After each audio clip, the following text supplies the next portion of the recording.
numa próxima aula. O que nós vamos falar hoje, basicamente, é sobre a membrana plasmática.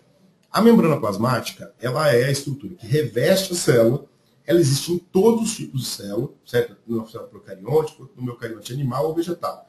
E ela é formada basicamente por alguns compostos. A grande estrutura dela aqui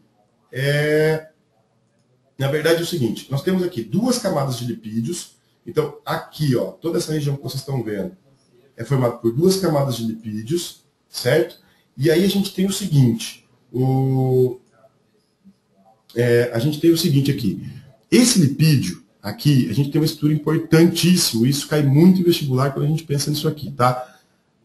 Essa estrutura, essa bolinha que vocês estão vendo no lipídio aqui, ela é uma estrutura, é um grupamento fosfato, tá? Esse lipídio que a gente tem, ele é um fosfolipídio, certo?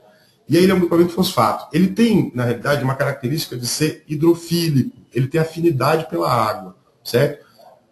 Portanto, como tem muita água do lado de fora da célula, do lado de dentro da célula, ele se organiza, né, dessa forma para que ele tenha contato com a água e isola ao mesmo tempo essa parte que está aqui embaixo, que é uma parte que são duas cadeias de ácido graxo, que isola essa parte, portanto, que é, na verdade, a parte hidrofóbica do lipídio. É a parte que não tem afinidade para a água e que tem uma tendência a se esconder aqui embaixo, certo?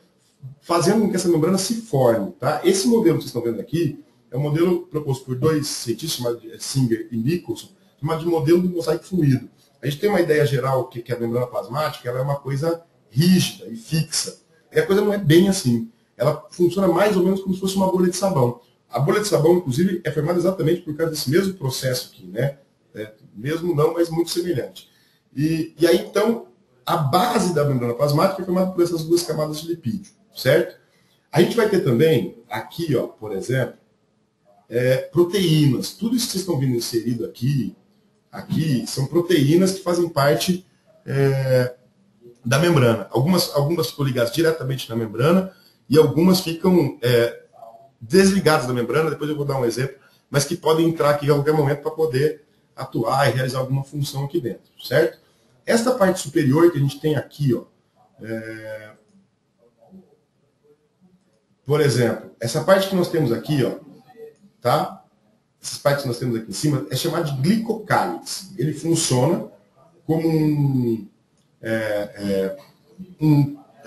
o receptor de moléculas. Ele reconhece as moléculas que chegam na célula e permitem ou não a entrada de substância na célula. Uma coisa importante, esse glicocálix ele é formado basicamente por carboidratos, tá? Por glicídios. E aí ele pode ser um glicídio associado a uma proteína ou um glicídio associado a um lipídio. Então são glicoproteínas ou glicolipídios, tá? Não se confunda muito com isso, também é comum de cair no vestibular, algumas pessoas perguntarem, por exemplo, isso aqui é formado por proteína, isso aqui é formado por lipídio, certo? Se ele estiver associado a uma proteína, ele é uma glicoproteína, se ele estiver associado a um lipídio, ele é um glicolipídio, certo? A gente tem algumas proteínas aqui, por exemplo, que funcionam como mensageiras, tal, e algumas proteínas, por exemplo, que são abertas, que funcionam como um túnel para a entrada de moléculas de difusão facilitada. A gente já vai falar sobre difusão facilitada também, vamos explicar certinho o que é isso. Então, só para relembrar, membrana plasmática, duas camadas de lipídios com várias proteínas inseridas, e na parte superior, né, carboidratos aqui, formando essa estrutura de reconhecimento de moléculas na célula, certo? Então, vamos para a próxima, então. Seguinte.